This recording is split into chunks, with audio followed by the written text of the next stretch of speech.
In this video, we'll be telling about how to delete one Telegram channel.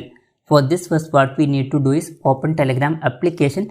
After that, select the Telegram channel which you want to delete. Important thing you should notice that you should be owner of that Telegram channel to completely delete that channel. Anyways, after selecting that channel, what you need to do is above you can see that channel's name. Click on that channel's name. When you are clicking on that, you will reach a page like this.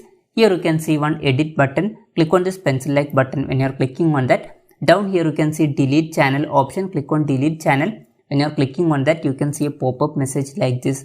Here they are asking, do you want to delete and leave the channel? Down here you can see delete all subscribers. That means every subscribers will be removed from this channel.